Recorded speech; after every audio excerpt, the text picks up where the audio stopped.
It gives me a lot of joy because you do get people like, oh, I just got here from Cuba 2 years ago, or Venezuela, or Puerto Rico, or wherever it might be. And they come here and they gravitate towards this spot because it reminds them of home. Jamie Alvarez. Guillermo Alvarez, but it's Billy in English. We're at Mima's Taste of Cuba, which is our pride and joy. It's our livelihood. It's where we started everything. It's our journey. So we called our grandma Mima growing up. So I think it's like a culture thing, like in the Hispanic community. So Mima was here in Chicago. So our whole family came from Cuba, what I was told, to Chicago. They lasted one winter and everybody went back to Miami except Mima. That's how we grew up pretty much, in the kitchen, watching her cook, everything by hand. So she put a lot of love into it. We met really young. I was 20, he was 21. I was in fitness. I was a personal trainer at the time. He was working at American Airlines, so polar opposite of restaurants, obviously.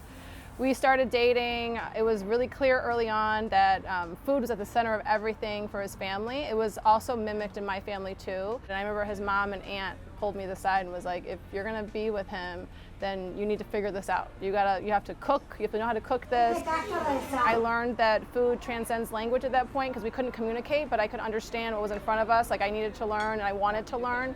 And through that, a passion developed for food and cooking. And we were at a crossroads in our career years later, and we were pregnant at the time with our daughter, our oldest, and I saw this restaurant space come and go next to me.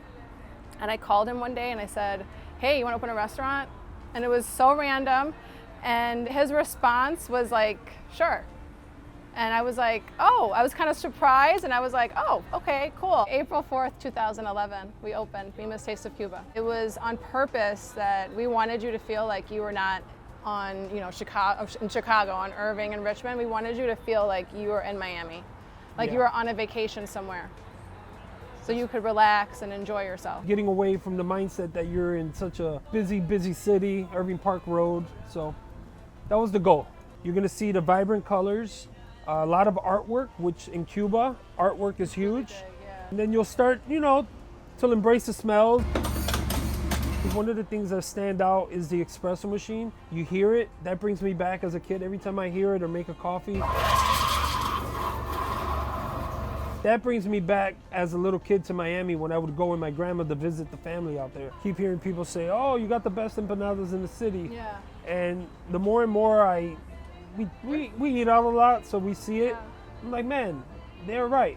They're just damn good. We didn't know how tough it would be.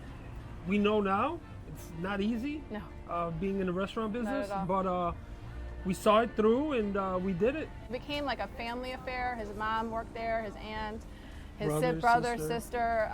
His dad sometimes helped. I was pregnant still at the time when we opened, and literally when I delivered our daughter, she literally came into the restaurant in a playpen, and we just all family affair, like just pushed it out and just made it work.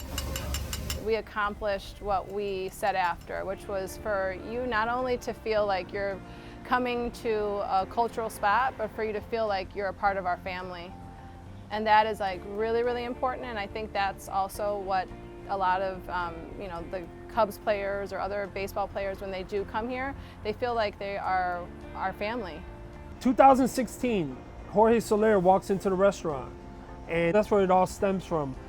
Became good friends with him, Felix Pena, who played for the Cubs, Wilson Contreras. Wilson became a really good friend of mine. Here I have a picture of Wilson holding my son when he was born, 2 days old in Northwestern Hospital, 2016. Just came off a celebration of the World Series. And I just seen him again about a month ago when the Sox played the Cardinals. And here he is again holding my son at 9 years old. So pretty cool. A lot of these guys come from the Caribbean and they're not used to our language, they're not used to the food. So just giving them a safe space away from the ballpark where they can let their guard down, enjoy the food, and talk the same language. Took pride in that, and very grateful for that opportunity. I was grateful enough for the guys to recommend our restaurant to the Cubs organization. We cater the clubhouse quite frequently on homestands. And we're also now catering visiting teams. Yeah, other organizations. It's really cool. So word has spread that Mima's is your go-to for Latin food. When I stand back and I take it all in and I see everybody's enjoying themselves, it just becomes full circle for me from the moment that we decided to do it and embark on this journey till now. It definitely brings me back to that day when I said, hey, you want to open a restaurant? Yeah. And without it, he didn't even skip a beat. He was just like, sure. And then to see it now, I'm like, wow, like we did it. Yeah. We persevered, we made it work.